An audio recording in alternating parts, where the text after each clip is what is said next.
पिंपरी चिंचवडमध्ये भाजपचं शहराध्यक्षपद लक्ष्मण जगताप यांच्याकडे गेल्यापासूनच त्यांच्याबरोबर सारंग कामतेकर ही पक्षाला आंदण मिळाले। त्यांचा पक्षातला नको तेवढा हस्तक्षेप आणि जगताप यांचा त्यांच्यावर नको तेवढा असलेला विश्वास यामुळे सुरुवातीपासूनच भाजपमधला मोठा वर्ग त्यांच्यावर नाराज होता। आता त्यात भर पडली आहे ती आमदार महेश लांडगे यांच्या नाराजीची।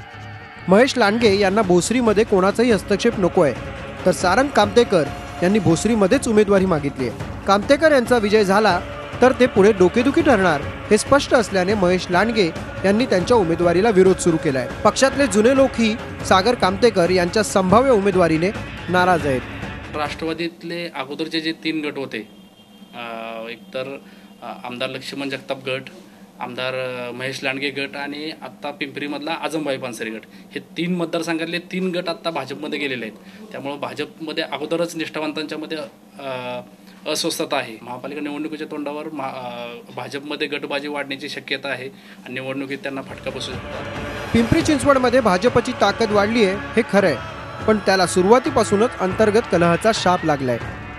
जगताप गट, साबळे गट, नवा भाजप गट, जुना भाजप गट आणि आता महेश लांडगे गट या गटातटांमुळे भाजप सध्या पुरती धुमसत आहे आणि त्यात कामतेकर यांची उमेदवारी तेल ओतण्याचं काम करत आहे।